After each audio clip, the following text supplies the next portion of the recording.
I see it now. Here, kids, go get the toy set where Padme has Anakin by the neck with a knife. Yeah. Hello, and welcome to the Triggercast, where we talk thingies and whatnot. I am Manuel, and this is Daniel. How are you doing?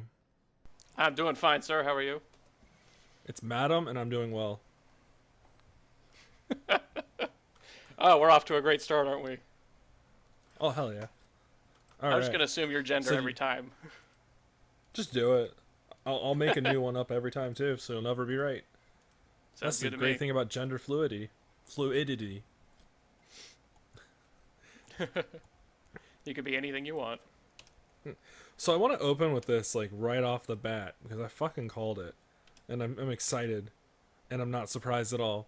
Apparently, my Minecraft is running on at 720p on the Switch, whether it's docked or undocked, due to them having trouble doing the seamless transition Right.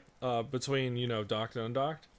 And I knew this was going to be a problem with the Switch, I mean, sure, Minecraft is owned by Microsoft, the studio that runs Minecraft, and if they really wanted to, they could pour money into this and whatnot, and fix this whole thing. But I'm thinking about other, studios that may not have Microsoft money or whatnot. If they're having trouble, with the whole rapid switching of resolution, this is going to be very interesting down the line with the lifespan of the console. Well, hybrid thingy. Right, because that's kind of one of the features of it. Yeah, that's one of the big selling points. Oh, hey, play it on the go or play it docked with better performance, better resolution. Well, Not with depends on Minecraft. who's making it. Yeah, I know, and a potato can run Minecraft. Yeah. Like a literal potato could. I remember when Minecraft was on cell phones, what, 6 years ago? 5 years ago? Yeah, my nephew plays it on his tablet. Yeah, so I mean, you can't tell me the Switch can't do it. I don't know, maybe it's a Hell, coding issue or who knows. or just, or maybe they just don't want to spend the money to R&D how to do it, so they're just gonna leave it at 720p no matter what, and just put the game out on the system. Yeah, it could be. Because that's how I would approach it if I was a developer for the Switch and a Nintendo console, considering I'm having a bigger risk here in terms of return of revenue and profitability.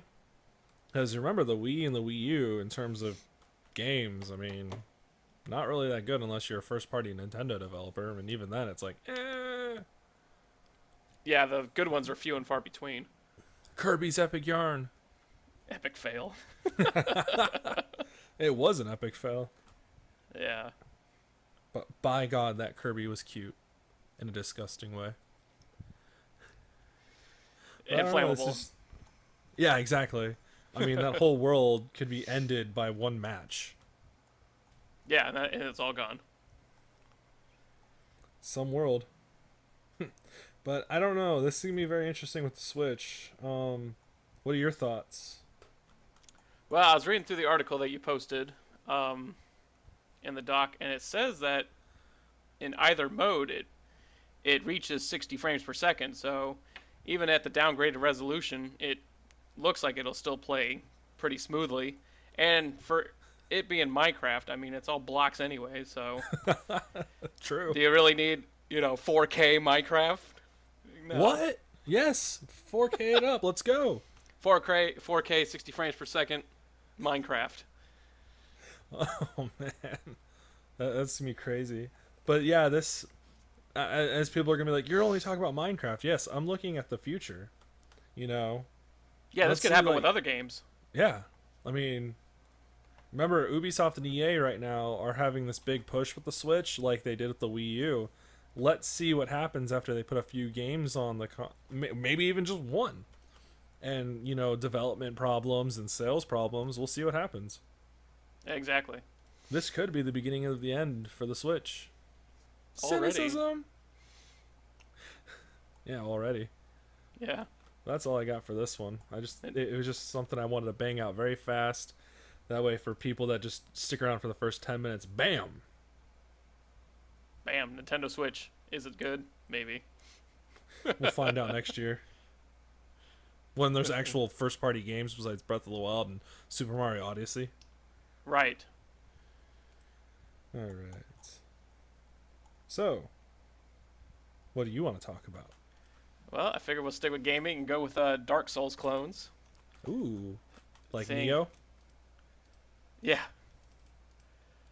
That I haven't played, but that does look like one of the more interesting ones. But now that Dark Souls 3 is done with the last DLC, they're kind of done with the series. There's still some games out there that kind of uh, capture that similar gameplay. Neo is one of them. One of the upcoming ones that I found interesting is called The Surge. What's And it's a, like most games that come out these days, it's post-apocalyptic. You that? play Yawn. as a guy in a exoskeleton suit, and here, let me pull up the article here. You didn't do reading beforehand? The way it differs, though, from Dark Souls is that the loot you get can depend upon where you hit the enemy, and you can actually change what limbs you hack off, or you can aim for the legs to get different loot, or aim for the arms to get that kind of loot and stuff. So it plays as like a cyber, or what do you call it, like a futuristic cyberpunk type Dark Souls. So, and So Final Fantasy with guns? that's sort of. Oh, I don't know if there's guns in this. I don't think Well, there is. that's the comparison I'm taking. Final Fantasy with guns, when it's beyond medieval age, you're like, what? Oh yeah, yeah. Final Fantasy works up until you get to the technology, to the gun age and stuff, and then it's like, I don't know. It never worked for me. No. But the Surge is definitely something to look out for if you're really into Dark Souls, because I think it takes that formula and kind of changes it to a more interesting idea. Whereas Neo stayed with the dark aspect of it and the hard combat. The Surge kind of takes it into a brighter. It's still post-apocalyptic, but it's a brighter world, and with similar gameplay. And it's actually coming out tomorrow. Really? So yeah, the Surge comes out tomorrow, May 16th. It's by Deck 13 Interactive. Never heard of them. They also made. I'm trying to figure out what else they also made, because they sound. Oh, they made Lords of the Fallen, which is another Dark Souls type game, but it was kind of terrible. Dumb. It was really dumb and really slow. So the Surge might be promising. And It might be promising as we bash their previous game. Yeah. It might look good. I don't know. Okay. Next is Code Vein. I'm familiar with this one somewhat. Like, This it is sounds by. familiar. It's not by the Dark Souls developer, but it is by their publisher, Bandai Namco. Okay. And there's a teaser trailer out for it, and it looks like it's anime vampires. So not entirely original, I guess. But it does look interesting. Anime vampires. That's pretty funny. Yeah, definitely worth checking out. Marco. Yeah. Yeah, there's a teaser trailer out, and I think that's it. And it's called Prepare. The teaser trailer was called Prepare to Dine. So a little play on Dark Souls Prepare to Die. Edition. So, Prepare to Die edition. So, if you're itching for Dark Souls, if you are still a masochist and want to punch your controller in your TV and break stuff playing these games, these are ones to look out for. Sounds fun. Anything else in this list you've got? Nah, those are the most interesting ones. I had Hellpoint on there, but it's still a Kickstarter, and I don't know. I don't give too much attention to those yet. No. Until it picks up Kickstarter. speed. Yeah. Kickstarter's too flimsy for me. I mean, sure, you can get your money back, maybe. Sure, the game may come out, maybe. Maybe, and it may not be as it is now. Mighty number douche. Yeah. I meant Mighty to say number deuce. disappointment. Or that. I meant to say Mighty Number Deuce, but it came out douche. And it almost works, you know? That works either way, I think. Little bastard. So there's a rumor going around that Retro might be making a new Metroid game. Retro making a Metroid game. Sorry, I don't know why I said Metro. Retro making another Metroid. That would be awesome. Fuck yeah. Like, we haven't had a Metroid game since, and I'm not counting Metroid Prime Federation Force for the DS that got booed at E3 and they still released it 2 years later. No, no, no, no, no. Yeah, that doesn't count. No, the last Metroid game we got was Metroid Other M on the Wii, and that thing got torn apart critically, and it's a pretty bad game. It's interesting to play, like, interesting idea, like, Team Ninja had an interesting idea going on, Yeah. considering you played with the Wii mode. Was it the... It was the Wii mode, right? Is that what that thing was called? The Wiimote? Yeah. Yeah, because I usually get the Wiimote and the nunchuck mixed up. Anywho, you play with it sideways, and it's like an NES controller again. And then what they were able to do with it was pretty cool with that game. Mm-hmm.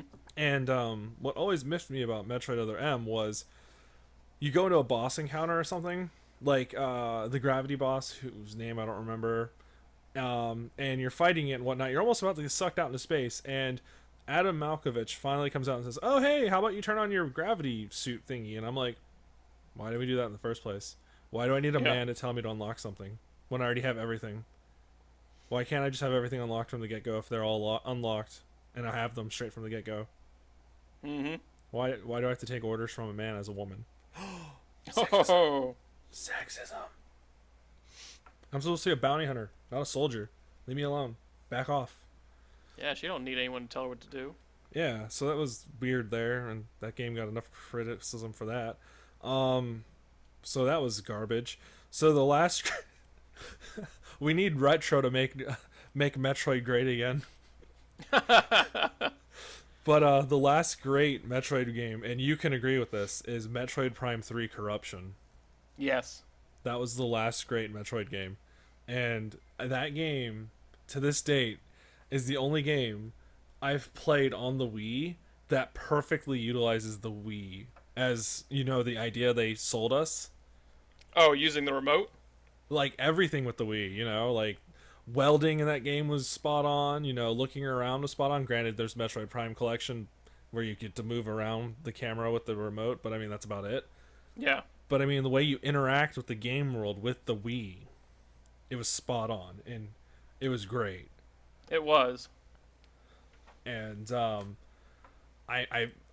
that game came out 10 years ago on my dad's birthday, which is funny.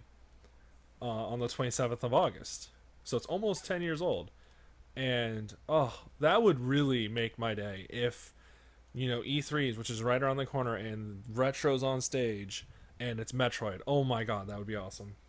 Oh, that would be amazing. Oh, then Nintendo could have my money. Yeah. Hey, wait, they already have it. Yeah, you got it with Switch. Yep, I'd be more if that were like, that's like the dream scenario for me to make me actually love having the Switch is even if we only get one retro made Metroid game, just one, I'll be like, fine, fuck it, you know. Yeah. But like Metroid Prime 2 was okay. Echoes, it's definitely the low point of the trilogy. Metroid Prime was great. Yeah, Metroid Prime was great. 2 was definitely a low point. I mean, I never finished it, but 3 really added on top of everything else and made it fun again. Yeah. The low point about Metroid Prime 2 is I wish that I don't mind the ammo system if I had an option whether I wanted to play on with it or not. Like, I wish there was like an easy mode where I could just play like a default Metroid game without an ammo restriction. You know? Because sometimes I just want to play Metroid Prime 2 and have fun. And not really worry about, ammo conservation and whatnot. Yeah, sure, you can use dark ammo to make light ammo. You can use light ammo to make dark ammo. But in a boss battle, that's not always how it's going down. Right. You know? So it makes the game a little more difficult Sure, that's the point, but it just also takes the fun out of it if you just want to have fun.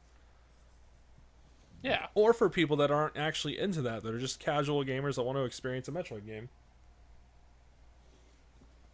But um so yeah, that'd be interesting and I would love it. I'd love it. I hope it happens.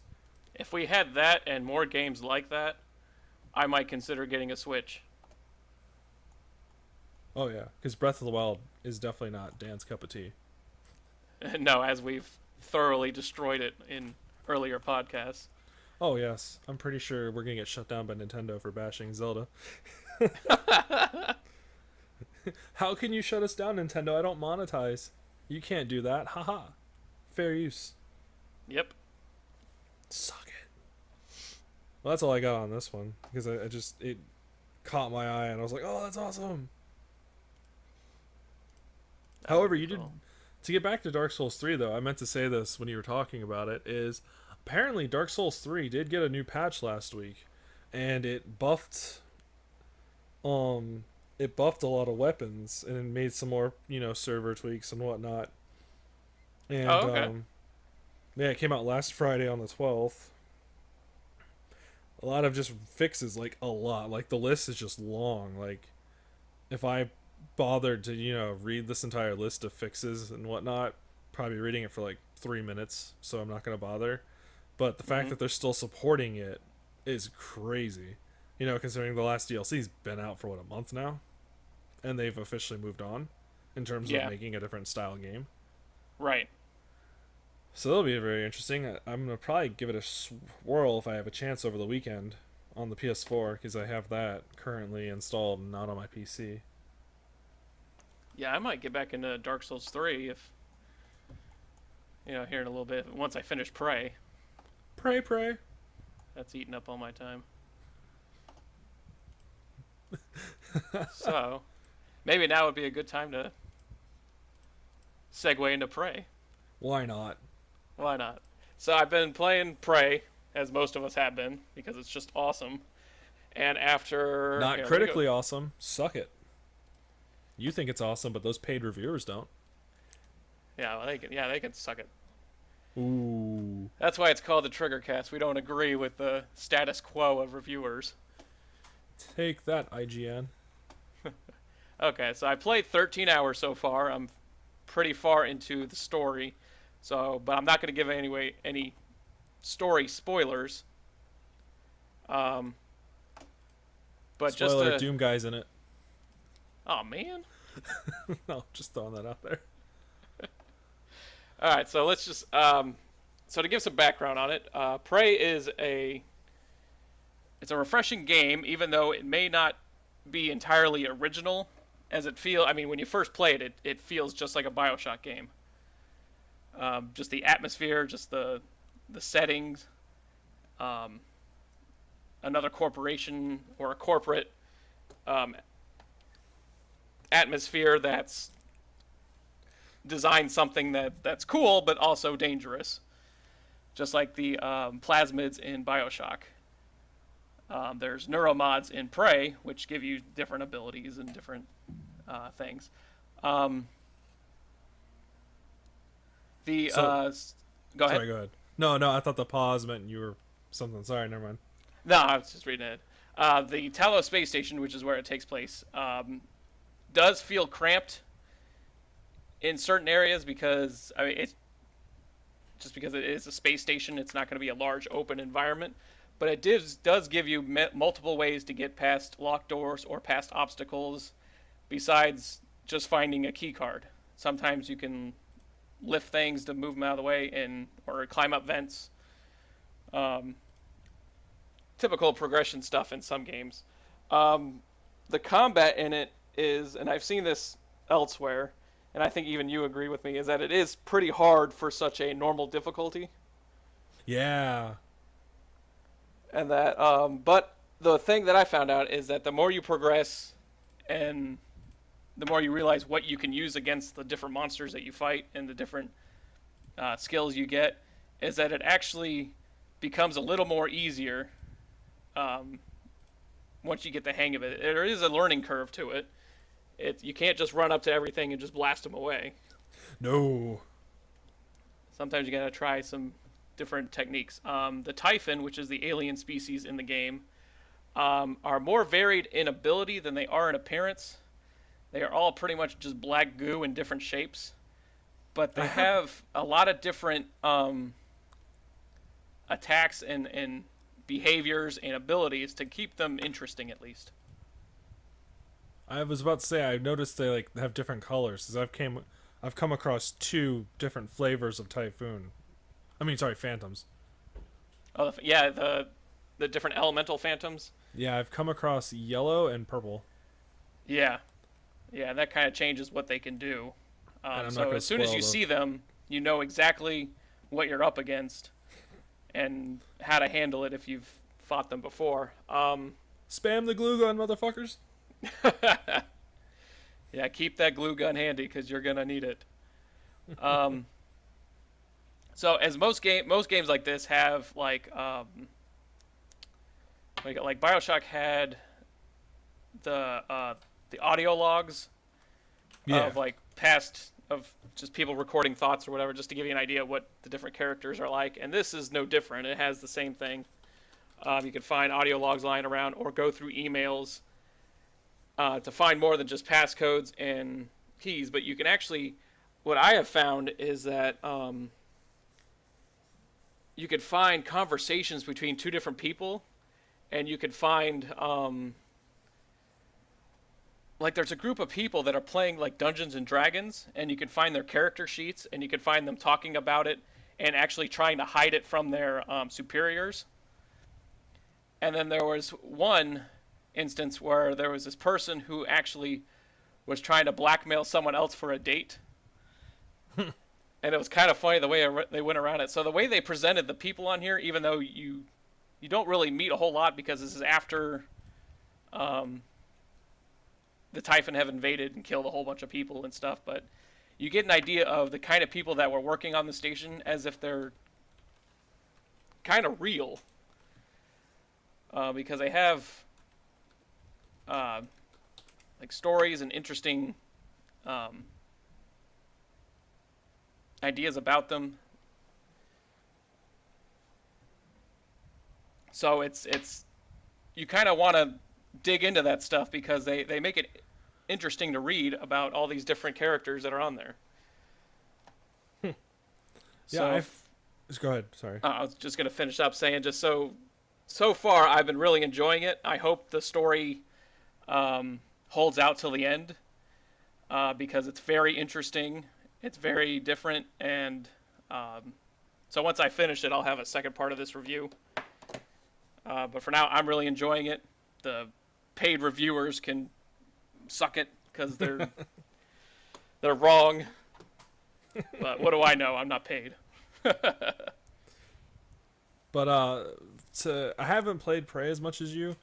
Um but I definitely have been enjoying it. Like narratively I am I don't want to spoil it. Right now on Steam I only have 4.8 hours done. So take it however you want to take that. Um I've been enjoying combat like a lot. Like I've died a lot, like Dark Souls dying a lot. Um I can understand the difficulty being as high as it is on normal. I just chalk that up to you have the ability to save whenever, wherever, however, and you can load whenever. So I'm more forgiving of a harder difficulty for that. It's not say like a checkpoint system where oh, I just spent 30 minutes doing this area, no checkpoint. Ah, son of a bitch, I could have saved the Mm-hmm. entire time. There is an easy mode. I haven't played on easy. I don't plan on going down to easy. I'm gonna beat it on normal. The one thing I've been enjoying the absolute most with the game, and it's not been done much, is going back to an area and an enemy still there. I mean, you've cleared the area out. You've gone back and forth a billion times. I'm not obviously an exaggeration number wise, but you've gone back and forth. You've cleared the area. You know it's clear, and all of a sudden, this happened to me. A phantom to the right as I'm coming down the hall. Like holy shit, Just start Oh spraying the yeah. glue gun and hoping to God it makes contact. And it's just that rush, you know. Every time I see a phantom up close, I didn't realize it was there, or like I said in that situation where I just old habits, oh hey I cleared this area, it's fine. Oh shit, Not so that's much. yeah, that's been a blast. I love it even more when it's a mimic because phantom you're gonna see, and be able to respond to faster than a mimic. Mimics Yeah. get you right when you're on top of them and you don't even realize it. Unless, of course, Yep. you play the game at a snail's pace and you wait for the audible cues and the visual cues, but nobody really moves that slow in a game. Otherwise, we'll be playing it for 3 years. I'm enjoying Prey. Mimics are great.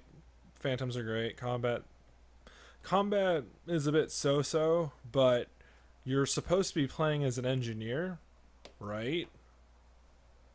So I'm okay with you not being so combat proficient right off the bat.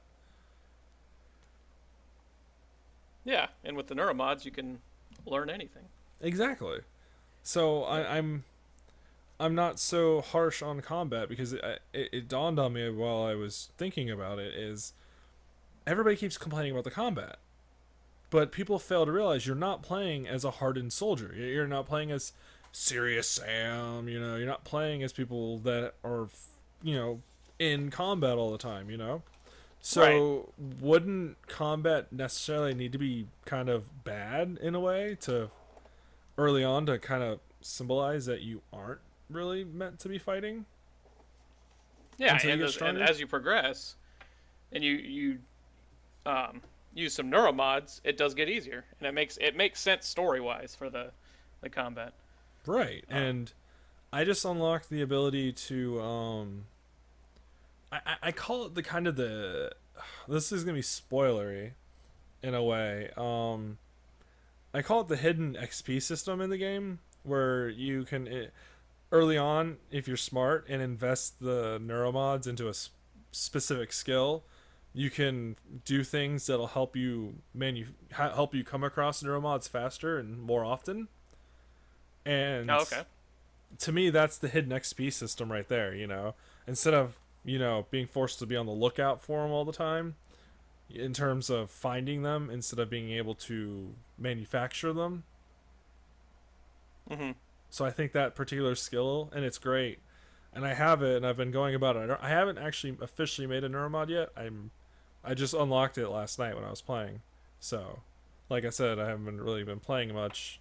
Um, in the process of packing, so game time is taking a little bit of a slump. Yeah, but to your point about the Typhon and going back to an area where you thought you cleared it, but then there's like a mimic there, it gives me the impression that these creatures are that they don't have set spawn locations, and they might actually in the game, but it gives off the impression that they're actually moving throughout the station. Right. And so I've actually gone back to an area that was always clear, and now there's these things just everywhere. And um, I ran back to this area thinking it was kind of a safe place, and Mm-hmm. end up not being. I mean, there's tons of big ones floating around, and it just gives you the impression that these things are kind of closing in on you. Ooh, that's a good comparison because I was gonna Which, take a similar route, but go ahead. yeah, it just makes it feel, um, yeah, they just close. It feels like they're closing in on you, and you're slowly running out of places to hide. Although you're Mm-hmm. not going to hide too much, but um, it doesn't feel like they have set spawn locations, and they're actually creatures that are just moving around doing their thing. And so if you've cleared an area and you go back, it may not be as clear as you thought it was. There you go. No, the point I was gonna make is how much of Metroid Fusion do you remember? Probably next Very to none. little. Okay. So you remember how in Metroid Fusion it opens with Samus on planet SR388 yet again, escorting a science team, and they Yeah. come upon an X, and it attacks Samus and infests her and whatnot, and the baby Metroid vaccine cures her and whatnot.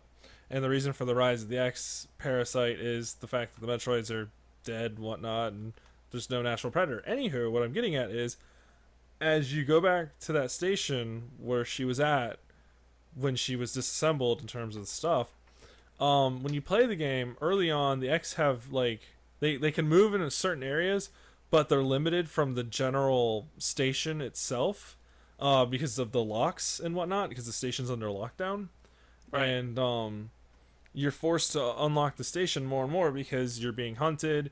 You need upgrades. You need to get the data transmission to upgrade and whatnot. So you have to unlock, locks 1, 2, 3, and 4. And the more you progress, the more X's, the more enemies. Like you said about Prey, um, the less safe spaces you have. Haha. And just the more it feels like, the more and more you delve deeper into the station and into the story, the more hopeless it becomes. Mm-hmm. And I really enjoy that in the game. It can have a good payoff if it ends well.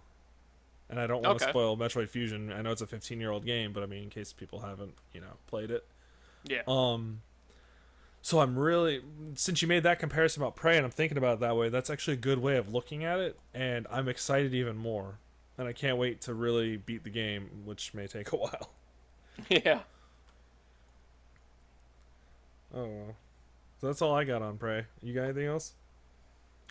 No, I just hope the story holds out.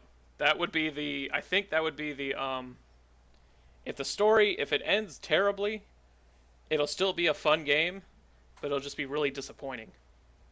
I love how you say holds out. Shouldn't it be holds up? Holds out. Oh, some of the story's missing. Yeah, maybe it holds up. Either way, I'm just Okay. hoping to get to the end of the game and have a good climactic ending. Otherwise, I'm just gonna be. I'm gonna be. I definitely enjoy it, but it's gonna be disappointing if it doesn't have a good ending. The good thing is you, myself, your dad, and my brother all got the game for $36 a piece. So if it does end up having a terrible ending, at least it wasn't a full price terrible ending on Yeah. day one. But so apparently, the Steam summer sale dates may have been leaked. Oh, okay. Yeah, can't wait. Apparently, it's supposed to take place between June 22nd and July 5th if it's the legit dates. So we'll have to wait Ooh. and see. But if that's the case, oh, I can't wait. Save up that money, boys and ladies and thingies and whatever the hell you are. Um, whatever you freaking identify as. Because you know how Steam is with its deals. Cha-ching! Oh, I can't wait for all the memes too. Like last year, I enjoyed the Game of Thrones one to Oh yeah. kick the announcement for Steam's summer sale. It was great. Gaben popping up in the explosion. Mm-hmm. But that's all I got on this one. I just thought it'd be something good to shout out since the two PCMRs are hosting today. Yeah. So I'll be holding on to my money until those dates.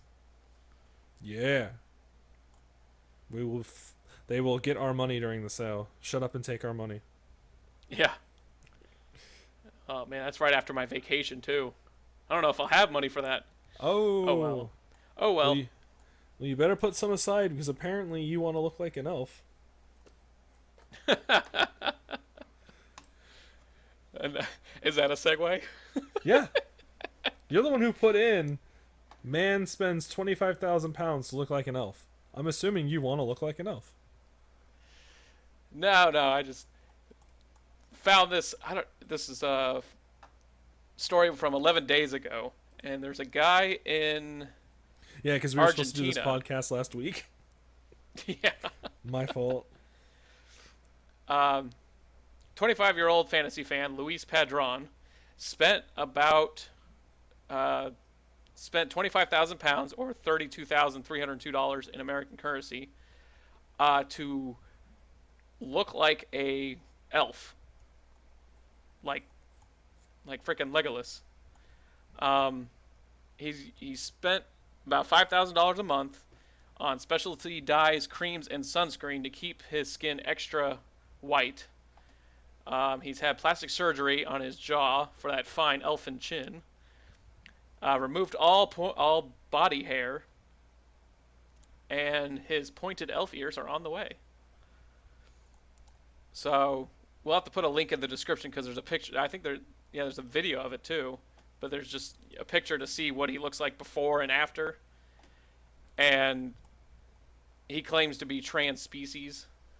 What? And I'm like, if I had $32,000 just lying around, I would not spend it to shape my face and body into an elf. You'd make into an Apache. I would. I would have a propeller attached to my back, so I could fly. And Sidewinder missiles attached to my ribcage, so that I could shoot down enemy drones.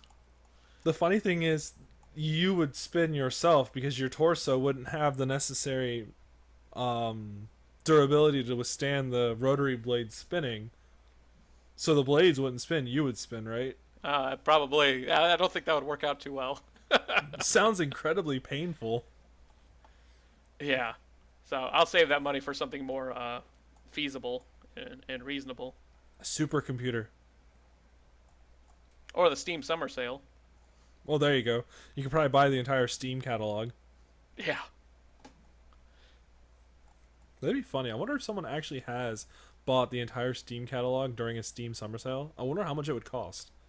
Because they don't do the lightning deals anymore, so the price that it is on day one is the price it ends on whatever day it ends on. Mm-hmm. Unless they bring back the flash sales.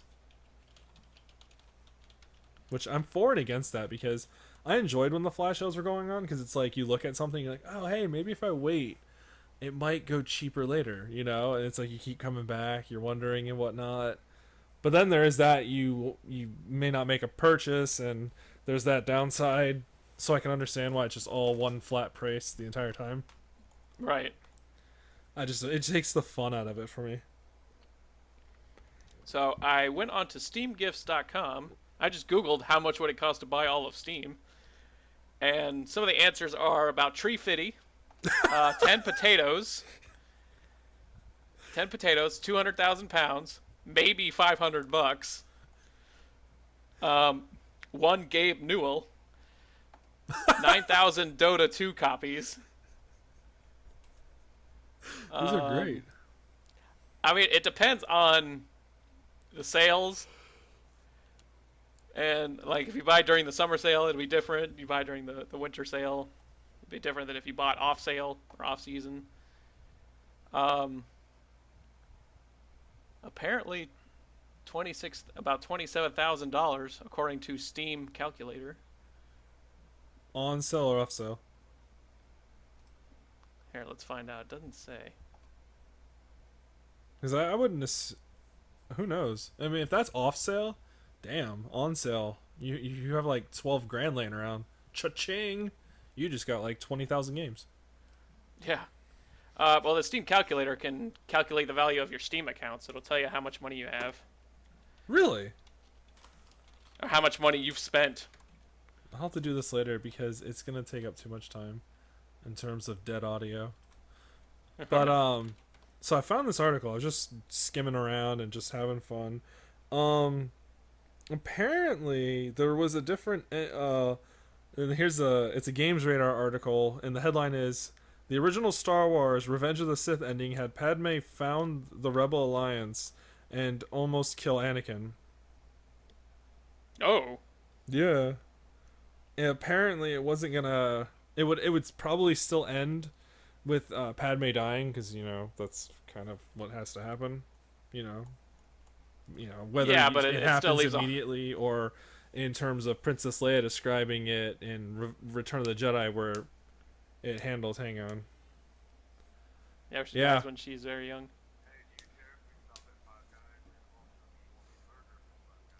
Yes. No and yes. No to the first one, yes. Bacon cheeseburger, please, with mustard and ketchup. Yeah. Thanks. Bye. Well, it seems like Miggs is making another cameo in the Triggercast. He's picking me up a burger. Awesome. Yes, I'm not cutting this out, by the way. Tell him to get me one too, You and can go deliver it. fuck yourself.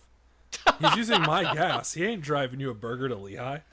Oh, okay. Well, I'll fine, fine, That's right. Take it.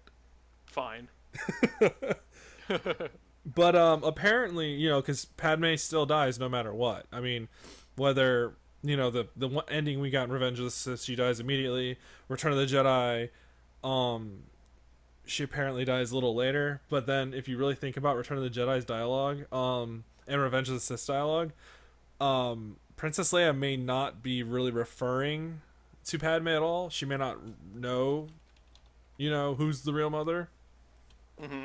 That's my thought, anyways. I'm pretty sure an entire Star Wars fandom's about to go fucking crazy. So I have to tread lightly.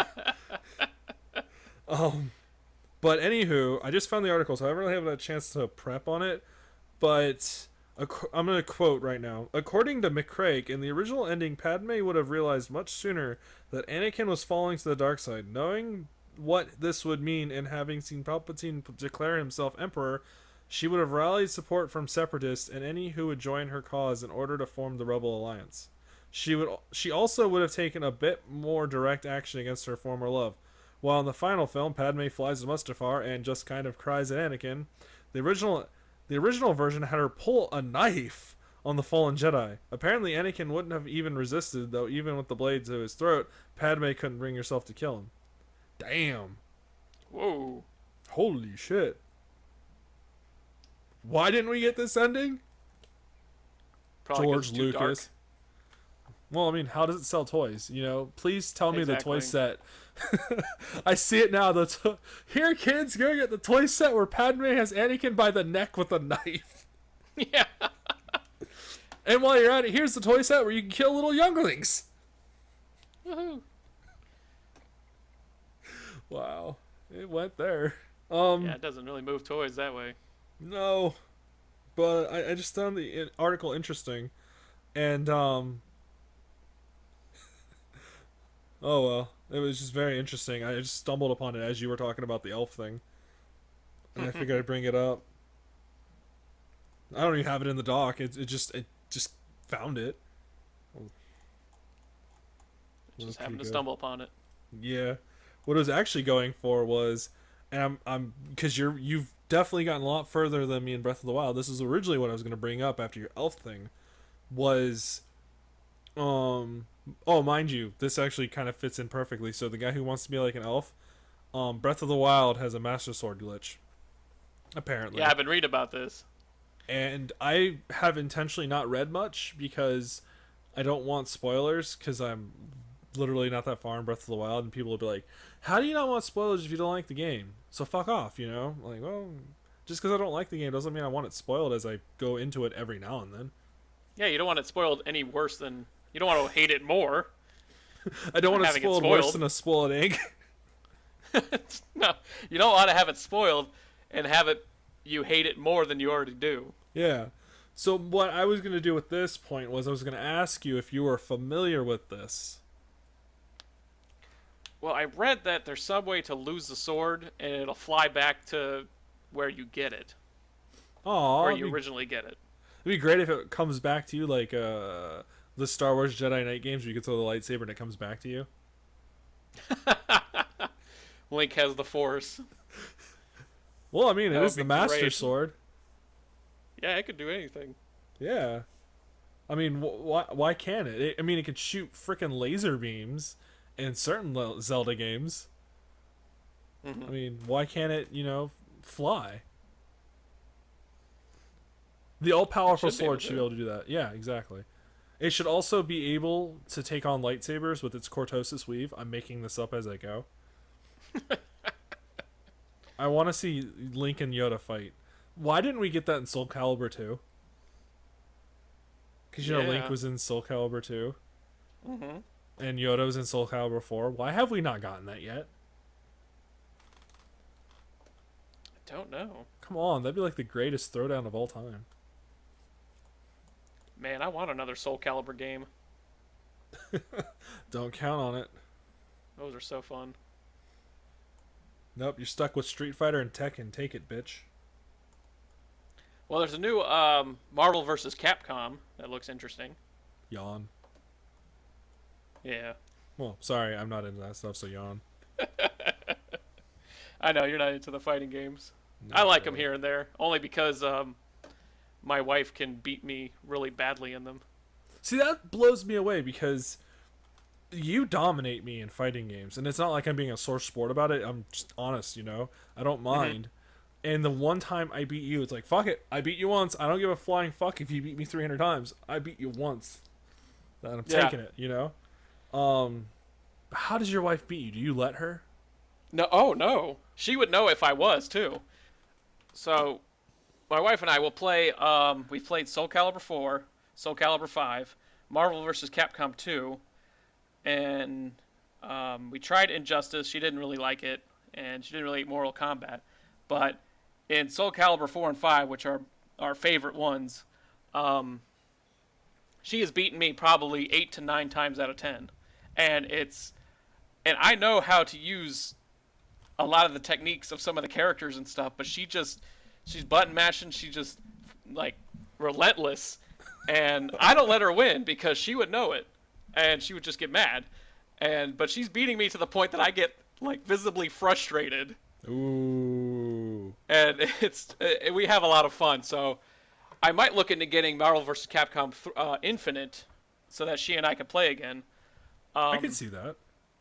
but like I tried to get her to play Smash Brothers, and that's not a fighting game in the traditional sense. But that's one game she would never beat me in. No, and I've beaten you once, and it took another person in the match to kind of wear you down. And then I just got lucky with a sudden death, and I have the video. It's on YouTube. I won, motherfuckers.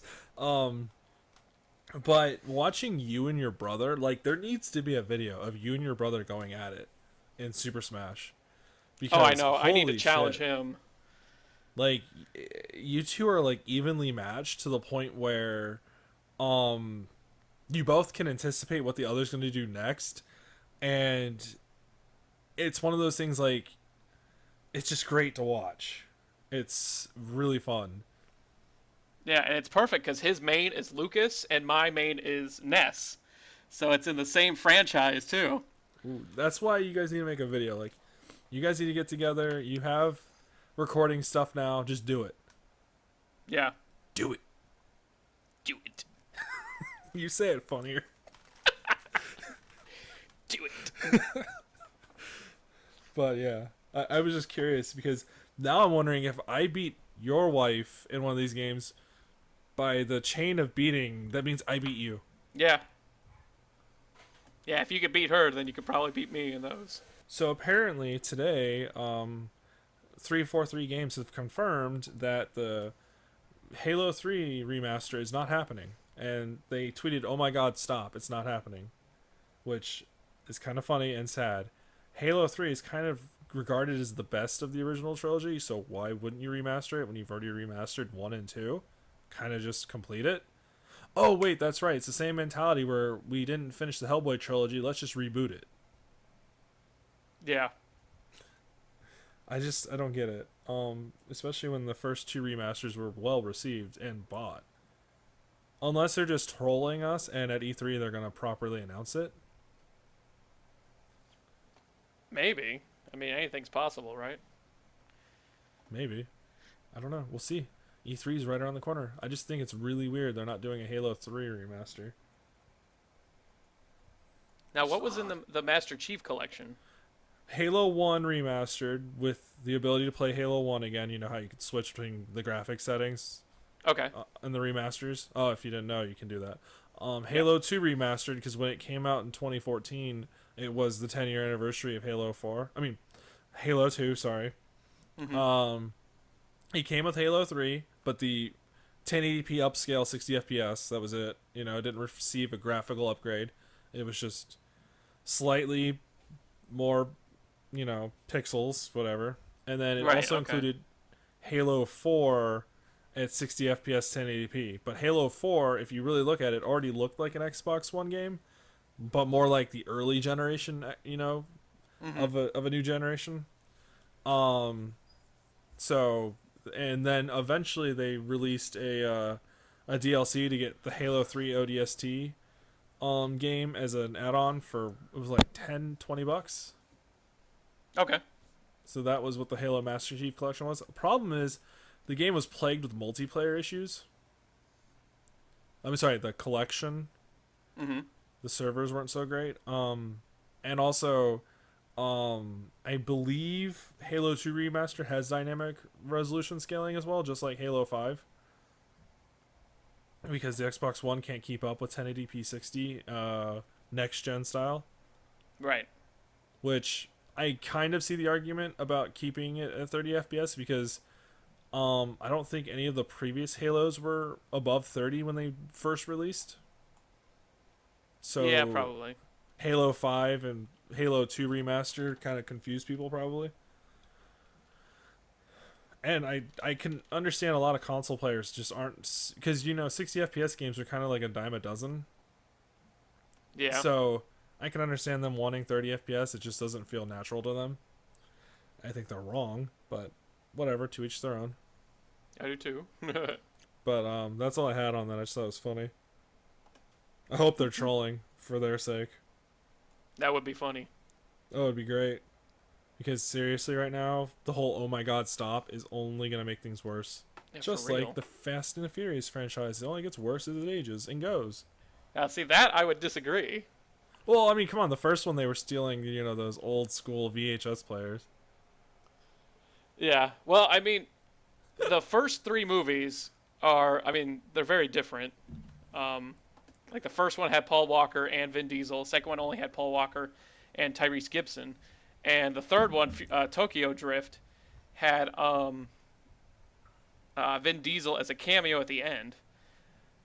But and then it went off. I mean, I'm looking at the worldwide box office for all 8 movies that are out, and when the first two made about 200 million apiece worldwide, the third one only made 150 million. So it wasn't until 3 years later in 2009, from 2006, that Fast and Furious 4 really came out, where they rebooted the whole series and they brought back a lot of the original characters, and then it made 363 million worldwide. Then it goes to Fast 5, where they brought in The Rock to play a character. That made 629 million. You go to Fast 6, 789 million. Furious 7, 1.5 billion. Now, Fate of the Furious, the eighth one, which I just saw and actually really enjoyed it because it harkened back to a lot of the earlier movies. And you could tell that as they go on, um, they have really embraced the ridiculousness of their stunts and just keep overplaying it and just trying to overtop them each time. And so so my wife turned to me and during one point of the movie and was like, "This is ridiculous." And I'm like, "It is, but it's fun to watch." And that's the point of these movies is that they're fun to watch, and the stories of them are actually pretty interesting, especially when they bring back earlier characters, and something that was developed in one movie gets brought back in another and is a major plot point. So they're not just Michael Bay movies where it's just explosions everywhere and who cares about stories or characters. There's actually, something to these. But Fate of the Furious, so far, which has only been out a month, has made 1.1 billion worldwide and is probably set to overtake Furious 7 at 1.5 billion. So I saw a meme on Facebook at one point where someone was like saying, "Stop making these movies." I mean, there's 8 of these movies with 2 more planned, and I'm like, "Stop seeing these. These movies are making tons of money and it keeps increasing every time." Yeah, you're right. So the market has spoken. They want more Fast and Furious movies. So until they make a bad one, they're going to keep pumping them out, I And I think. think they're prepping in case that bad one comes because there's an article that came out where they're doing a spin-off movie with Dwayne Johnson and Jason Statham's characters. Okay. And you know how Dwayne Johnson and Jason Statham, they're awesome actors. They don't really have much negative publicity to them. Yeah, and they're perfect in the Furious movies too Yeah. together. So So I've that would really work if they did a spin-off. yeah, and I mean, who doesn't love those guys? So we'll see what happens. We'll see. Fast and Furious can go suck it. Oh no, I just say that in jesting. I mean, it's not really a series I really have much stock in. That would also help if I've seen the movies. Like, I've only seen pieces of one. I have only seen pieces of two. I haven't seen three. Haven't seen four. Haven't seen five. Haven't seen six. Haven't seen seven. Haven't seen eight. It's just not a series that has resonated with me, I guess. I didn't actually see this until I saw the first one and that was it. But my wife was actually really into them, and so we watched the first three together, and then we watched 4 and 5, and then just kept going from there. Um, the thing is, though, is that the timeline is a little screwy because 4 and 5 take place before Tokyo Drift, and then I think after Tokyo Drift comes 6 and 7. But I'm looking at the timeline now, so I can so I can figure this out. So like Fast and Furious, the one that came out in 2001, is obviously the first one. Then it's Too Fast, Too Furious, and then it's Fast and Furious, which is the fourth one that came out in 2009. Then you got Fast 5, Fast 6, and then it goes to Tokyo Drift. And then from there it goes Furious 7, then Fate of the Furious, and then 9 and 10. So, Unless 9 is a prequel to the first one. which could happen. Anything's Vin possible. Diesel, get back in shape and let's put on some extra makeup. And The Rock will go back to looking like 90s Rock. Yeah, that'll never happen. That'd be so funny. Oh man, watching Vin Diesel fight The Rock it's hilarious because until The Rock was introduced into these movies, Vin Diesel was the biggest character there. Yeah. In terms And then of The size, Rock just makes him look like a midget. Yeah, I get where you're going with that. Yeah. Well, I mean, you can't be called The Rock and be a midget. No. He'd otherwise be the Pebble. The Pebble. Have you seen the meme of with Dwayne Johnson from the 90s and his progression throughout the decades and whatnot? And like 2020, he's supposed to become the mountain. It's like a photo of a mountain. You know what's funny is when does that guy turn 50? He's got to be turning 50 soon. I mean, I don't think does he age? I don't know if he ages. Yeah, because Dwayne Johnson has pretty much looked the same except for the haircut. Because he had the hair until he shaved himself. Yeah, well, he's born in 1972. Okay, so he's actually... Wow, I thought he was older. He's not even 45 yet, depending on when his birthday is this year. May 2nd. Oh, so he just turned 45. Damn. Well, happy birthday to The Rock. You're a cool dude, I think. He is. I mean, I watched I read this article my dad sent me from National Review about just how The Rock is in both acting and politics and stuff, because it was based on him maybe running for president. 2020? For 2020. But he just kind of like he greets all his fans with he's just real happy to see them. He's a guy, I think, who knows just how to connect with people, and he doesn't let his fame get in the way of his character. Okay. Because he's been in like a movie like every year for like the past like 5 or 10 years. And he's had a couple of terrible ones like the Doom movie and Tooth Fairy. But he's been in a lot of good stuff, and he's the kind of actor that's come from very humble beginnings and has worked really hard to get where he's at. So I think he has a real appreciation for where he's at. Right. And